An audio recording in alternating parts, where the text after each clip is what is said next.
soir, sur B9, YTP World, inédit, présenté par Antoine Avenue. Et sur B17, retrouvez vos années 80 dans les cartoons des années 80. Ce soir, YTP World, les cartoons des années 80. Et n'oubliez pas, sur Brookhaven Plus, la Ligue 1 commence. Bonne soirée sur vos scènes.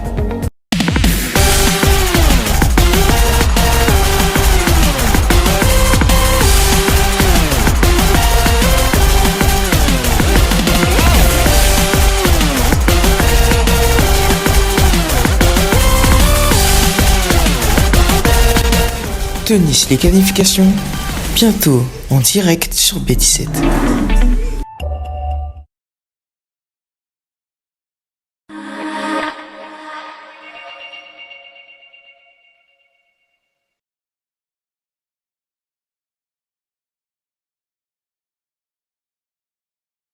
Le 23 septembre 2023, Renoir a rempli le Zénith de Paris pour un concert hors norme avec des invités de prestige comme Nino, Kalash Criminel, Lacrim, Maes ou même Pascal Obispo. Un jour plus tôt, son nouvel EP de 8 titres, Telegram 2, venait de sortir. SCH est sur la tracklist et les stats sont exceptionnels. 2 millions de streams pour les premières 24 heures de vie du projet. 6 mois plus tôt, Renoir sortait son premier album studio avec là encore un casting 5 étoiles composé de Chacola, Nino, Lacrim ou même PLK. Le rêve de tous les jeunes rappeurs, lui, il l'a réalisé en seulement 2 ans. Comment a-t-il fait pour guider les étapes et réaliser le plus gros speedrun de l'histoire du rap français? La réponse se divise en 3 parties et tu vas voir que c'est grâce à une succession de techniques rusées qu'il a réussi à venir s'imposer sur le devant de la scène. Spoiler alerte, même Gazo n'a pas réussi à tenir son sang-froid face à ce phénomène. L'homme sans expression, vraiment. Voilà, souris un peu le sang, rap game, tout ça. Donc attache ta ceinture et reste bien attentif, tu vas découvrir qui se cache vraiment derrière le visage sombre et mystérieux de Renoir. C'est parti, let's go. Dans le laboratoire, on fait pas de faute éliminatoire. Le cœur en fer comme Terminator, je les vois de loin comme les Miradors. Avant de commencer, il faut savoir que j'ai galéré à trouver des infos croustillantes sur Renoir. C'est un personnage hyper discret et mystérieux. Il ne donne quasiment pas d'interviews ni de contenu additionnel. On va essayer de faire connaissance avec toi parce que je sais que tu es quelqu'un qui ne parle pas beaucoup. Donc c'était pas facile, mais j'ai quand même réussi à te dégoter des anecdotes sympas et je vais te les raconter tout au fil de la vidéo. Alors régale-toi. 19 octobre 2018. C'est la première apparition de Renoir dans le milieu du rap. Ça se passe sur le clip de The S, un ancien membre du groupe XV Barbare, et on le voit à côté de Elams, le rappeur marseillais. Et déjà là, il inspirait pas vraiment confiance. Aucun sourire, une attitude de mec pas fréquentable. Bienvenue dans l'univers de Renoir. Avant ça, j'ai aucune trace de lui. Par contre, Jérémy Bana Ohana, c'est son vrai nom. On sait qu'il a pas attendu le rap pour prendre des tales et ça se voit qu'il croquait la vie, hein. Les photos datent de 2015, mais il est impossible de savoir ce qu'il faisait réellement à cette époque pour générer autant d'argent. Et d'ailleurs, je dépense encore les faves de 2015. c'est Maes qui vient peut-être récemment de nous mettre la puce à l'oreille. J'entends parler de lui très tôt en dehors de la musique. C'est un voyou, hein. C'est un voyou du 93. Mais franchement, rien de concret et c'est que des rumeurs. Donc passons, on ne saura sûrement jamais ce que Jérémy faisait de ses journées avant de devenir Renoir, mis à part le fait qu'il connaissait déjà pas mal de rappeurs personnellement. On a des gens en commun. Mais ça, on en reparlera plus tard dans la vidéo. 3 février 2021. Il se décide enfin et envoie le premier clip de sa carrière, Guadalajara. Un son qui parle de rue, d'argent et de drogue. Et soyons réalistes, rien de bien incroyable par rapport à la concurrence. Mais pour un premier son, ça reste très propre. 500 euros, je dors au Hilton. Mon petit dort, faut pas hausser le temps. Croque la vie si t'as assez de temps. Moi, je me fais masser quand j'ai assez le temps. Hein? Le clip, lui non plus, n'a rien d'exceptionnel, mis à part la présence de Fianso et SCH. Rien d'exceptionnel pour un premier clip. Et une semaine plus tard, il enchaîne avec le morceau 9-17. Là, le morceau est bien plus intéressant puisqu'il instaure son propre style. Il double toujours l'avant-dernière syllabe de chacune de ses lignes. Assis sur un plan, c'est sur un plan, 4 dans la plan, 2 sur la plan, j'en veux que la fraîche, je connais la haisse, taron sur re-je, comme on a la hache. Et ça, on peut encore l'entendre aujourd'hui sur ses dernières sorties. Ils aiment trop parler pour les mi-ike, des rats déguisés en mi-ike, oh non, piqué ta quali-ike. C'est unique et c'est ce qui va rapidement l'aider à se démarquer de la concurrence. Ajoute à ça de bonnes top line et un peu de mélo. Je suis sur le parking, j'ai tous les paquets, auto en plaquette, c'est qu'on est impliqué. Et là c'est confirmé, Renoir est clairement venu prendre sa part du marché et il a des arguments très sérieux. 3 mars 2021. Un mois après la sortie de son premier clip, il nous sort La Ligue qui devient son premier vrai gros succès. Je sais pas ce que je vais faire ce week-end, mais il y aura des Mexicains. J'ai le cœur en céramique, je fais comme si tu m'excitais. Actuellement le clip le plus populaire de sa chaîne, avec plus de 30 millions de vues, et ça c'est sûrement dû au superbe canapé qu'on voit en arrière-plan. Bah aujourd'hui il vient d'être certifié single d'or. Faire ça en un mois, ça relève de l'exploit. C'est presque du maraboutage à ce niveau. Non, plus sérieusement, faire un son qui pète, ça, plein de rappeurs l'ont déjà fait, mais réussir à conserver la hype pour la transformer en fanbase, ça, c'est beaucoup plus difficile. Ouais, Renoir, lui, a utilisé une technique secrète pour y arriver, et tu vas voir à quel point il a été malin. Faut toucher la tonne, toucher la lune, toucher le cœur de ceux qui t'aiment et le gros fiac de la madone. On l'a vu, ouais, Renoir est très bien entouré. À la liste des rappeurs qu'il avait dans sa poche à ses débuts, s'ajoute Sadek. Le rappeur qui veut niquer le casino a tout de suite senti la pépite et a appelé Core, le producteur à succès qui a créé le label Awa. En fait, c'est Sadek qui m'en parle, qui me dit qu'il y a un mec de Montreuil et tout, il s'appelle Ouais Renoir, c'est super chaud et tout. Core a écouté et a kiffé. Et c'est tombé pile au moment où il allait enregistrer la bande originale du film En passant pécho. Coup du destin ou coup de génie, ouais, Renoir se fait inviter à poser sur le projet et ça donne ça. Je sais qu'on est des mecs durs, nous, hein, je te l'envoie en caillou. Je les entends tous parler de la cahier, ils ont jamais dormi dehors quand ils caillent. Très rapidement, Lacrim le découvre à son tour et il va l'inviter à performer sur son album Persona non grata. Consécration pour le rappeur de Montreuil qui, 1 an et demi après ses débuts, se voit déjà collaborer avec l'artiste qu'il a le plus inspiré dans le rap game. C'est une dinguerie. Y'a les faux, y'a les vrais, le miroir, le maquillage, pardonne pas, je fais semblant d'oublier sous pliave.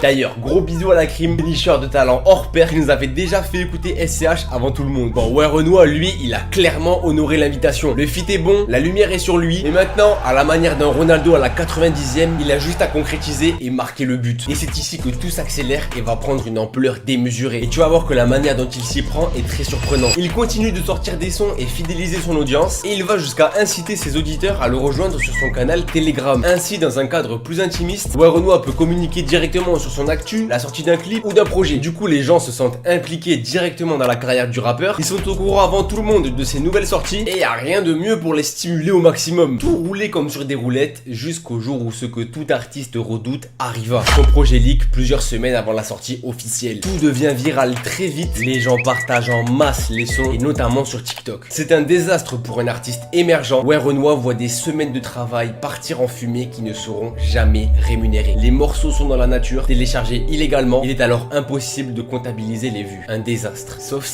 si tout ça était une mise en scène. Et si ouais, Renoir avait lui-même leak ses propres sons, il rend son projet plus viral que ce qu'il n'aurait été sur une sortie classique du vendredi, et des gens qui n'en auraient même pas entendu parler se sentent concernés et vont écouter les sons. Ok, mais c'est un peu bateau comme technique. Pourquoi est-ce que ça aurait si bien marché alors qu'à l'époque il était pas trop connu? Peut-être bien parce que parmi les 14 titres, on a un feat avec Maes et Nino. Les auditeurs s'affolent, ils transforment 3 singes en une trend sur TikTok et créent une hype hors pair. Tout le monde a déjà entendu du ouais Renoir, et ce, même sans le vouloir. Le début du plan est en marche et tu n'es pas au bout de tes surprises. Les gens croient qu'ils ont son premier album dans les oreilles alors que c'est juste un premier EP. Il l'annoncera plus tard en dévoilant la pochette officielle. Et donc oui, aujourd'hui c'est confirmé, c'est bien lui qui est à l'initiative de tout ça. Tu penses que c'est l'entourage, mais c'est moi qui leak, carré. 3 juin 2022, sortie officielle de son premier EP Telegram. L'ensemble des sons a déjà leak, mais c'est pas grave. Il est produit par All Point, le label de Believe Music chez lequel il a officialisé sa signature. Et là encore, la hype est conservée. On peut légalement écouter le projet et des sons comme Solitaire sortent du lot. Je connais pas de surhumain, j'ai mon fer sur moi, gros y'a trop de sournois.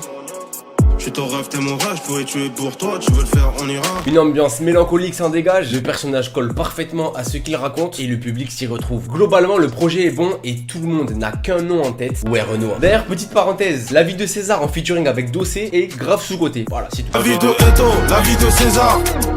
On fait pas de crédit, y'a que faire des gros hommes. 23 février 2023. Ouais, Renoir sort le freestyle 10-03-2023. Et c'est une manière simple et efficace d'annoncer que son premier album sortira le 10 mars 2023. Ça cache à 1002 avec un pushka.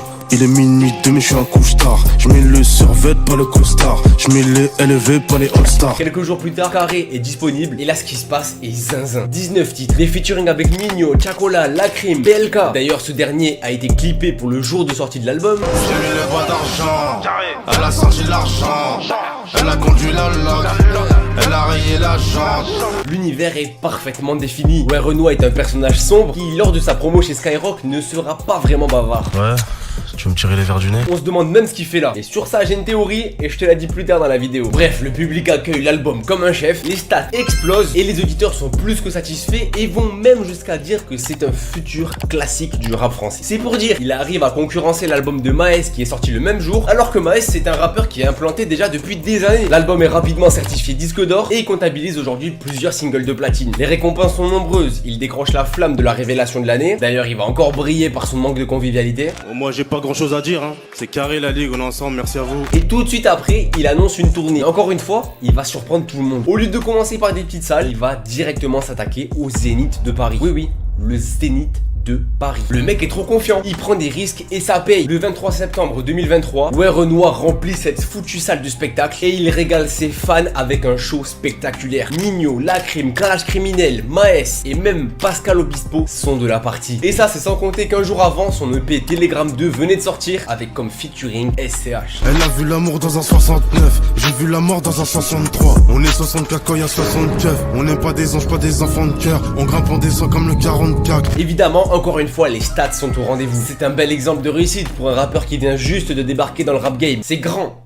C'est très grand même. Mais est-ce que tout cela aurait été possible sans une technique marketing bien rodée qui, quand on y pense, enlève un peu de la magie de cette réussite? C'est ce qu'on va voir dans l'ultime partie de cette vidéo. Tout ce qu'on veut, c'est la piscine de département. En gros, finir millionnaire. La réussite de Renoir est extraordinaire. Il a clairement speedrun le rap game et il a réalisé le rêve de tous les jeunes rappeurs en seulement 2 ans. C'est un exploit. Mais quand on y regarde de plus près, on se rend compte de plusieurs points qui ne m'ont pas laissé indifférent. Et si Renoir était un produit marketing créé de toutes pièces dans l'unique but de se faire un maximum d'argent en un minimum de temps. C'est vrai, le mec il sort de nulle part et il est tout de suite appuyé par des poids lourds comme Sadek, Nino ou Core. Il a un personnage déjà bien réfléchi et surtout il additionne les stratégies marketing qui ont fonctionné pendant ces 10 dernières années. Parler dans ses textes de rue, d'argent, de femmes pour plaire aux plus jeunes, leak un projet pour faire parler de lui et créer une hype, faire des featuring avec des plus gros rappeurs pour faire exploser sa visibilité, utiliser des propos limites pour faire parler, ne pas donner trop d'interviews pour jouer le mec mystérieux, comme si tout ça n'était qu'un rôle, qu'un personnage. D'ailleurs on le voit craquer à plusieurs reprises, affichant un grand sourire et là son vrai visage se dévoile. Sérieux? Sourire toi aussi, hein. Au fond je pense qu'il est comme nous tous. Renoir a juste été très rapidement signé en maison de disque et les moyens derrière lui qui ont été dégagés sont colossaux vu le potentiel énorme qu'on lui a décelé. Ils lui ont permis de payer des pubs sur YouTube, TikTok et même des affiches dans les rues. Ils lui ont peut-être permis de payer un ghostwriter. Qui sait, en 2 ans, est-ce qu'un nouveau rappeur sait aussi bien écrire que ça? Ils lui ont permis de réserver un Zénith alors que techniquement il n'a toujours pas reçu la SACEM de ses morceaux qui ont fonctionné. Ils lui ont permis d'avoir un Planet Rap à son effigie une semaine avant la sortie de chaque projet et le tout en seulement 2 ans. Et si le plus gros speedrun de l'histoire du rap était en fait l'histoire du plus gros braquage?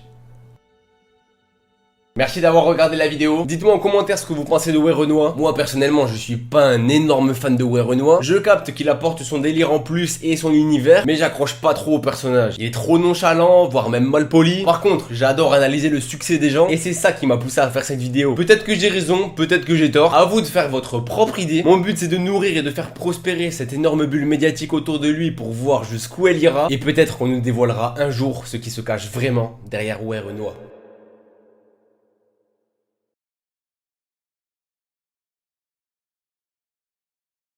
Mesdames, messieurs, nous avons un nouveau mystère de l'économie dans Brookhaven, c'est Zach Spero. Il sera invité dans le plateau de Face à Arthur sur B9.